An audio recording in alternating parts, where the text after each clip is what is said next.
মঙ্গলবার দুপুরে কক্সবাজারে গিয়েছেন জাতীয় নাগরিক পার্টির শীর্ষ নেতা হাসনাত আব্দুল্লাহ, সার্জিস আলম, নাসিরউদ্দিন পাটোয়ারি ও তাসনিম জারা। সেখানে আগে থেকে অবস্থান করেছেন ঢাকায় নিযুক্ত সাবেক মার্কিন রাষ্ট্রদূত পিটার হাস।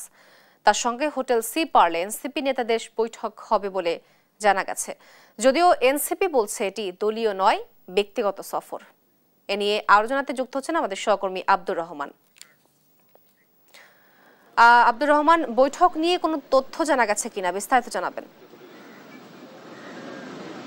জি, তো যেমনটি জানাচ্ছিলেন, আজকে দুপুর নাগাদ কক্সবাজারে একটি গুজব ওঠে। কক্সবাজারের সাবেক আমেরিকার রাষ্ট্রদূত পিটার হাস অবস্থান করছে রয়্যাল টিলিপে, এবং ওখানে সকালে বিমানযোগে সকাল 8টার একটি ফ্লাইটে এনসিপির শীর্ষ নেতা তাসনিম জারা, হাসনাত আব্দুল্লাহ, সার্জিস আলম, নাসিরউদ্দিন পাটোয়ারি সহ ওনারা বৈঠকের একটা আমরা খবর বিভিন্ন সূত্রকে জানতে পারি। যদিও প্রশাসনের পক্ষ থেকে সম্পূর্ণ অস্বীকার করা হয়েছে এবং বিদেশি কোনো নাগরিক বা পর্যটক নাই বলে তারা অস্বীকার করেছে, কিন্তু পরে বিভিন্ন তথ্য সূত্রে যেটা জানা যায়, তারা একটি হোটেলে বসে আলোচনা মিটিং ছিলেন, এবং সেই মিটিংয়ের সূত্র যখন চাওয়া হয়, আমরা যখন গণমাধ্যমকে আসতে শুরু করি, তখন তারা হোটেল কর্তৃপক্ষ বারবার অস্বীকার করছিলেন। কিন্তু তাদের সেই মিটিং শেষ করার পরে নাসিরউদ্দিন পাটোয়ারি মুঠোফোনে যেটি জানিয়েছেন, তারা বলেছেন তাদের একটি ব্যক্তিগত সফর, তারা ঘুরতে কক্সবাজারে এসেছিলেন এবং তাদের সাথে কোনো মিটিং হয় না, এটি তাদের একান্ত ব্যক্তিগত সফর। এবং এই সফরে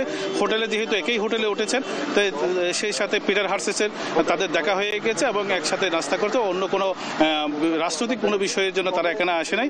তারা তাদের রাষ্ট্রীয় সাবেক একজন রাষ্ট্রদূত হিসাবে তার সাথে লবিতে দেখা হওয়ার পরে তারা কিন্তু তাদের সাথে যেই সৌজন্যমূলক কথাবার্তা হয়েছে বলে জানিয়েছে। যদিও এখানে বিএনপির সহ একটি বিভিন্ন লোকজন এখানে স্লোগান দিচ্ছিল হোটেলের সামনে, এবং তারা বিভিন্ন ধরনের যে রাষ্ট্রবিরোধী, রাষ্ট্র বিক্রি হচ্ছে, সেন্ট মার্টিন দিয়ে দেওয়ার জন্য এনসিপি নেতারা আমেরিকার রাষ্ট্রদূতের সাক্ষাতের জন্য এসেছেন।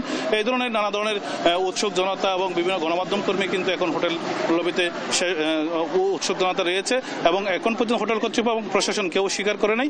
এবং আমাদের কাছে যে তথ্য রয়েছে যে তারা ইতিমধ্যে হোটেল ত্যাগ করেছে বলে একটি কথা আমরা রয়েছে, এবং তথ্য জানার জন্য আমরা সর্বশেষ তথ্য জানার জন্য চেষ্টা করতেছি।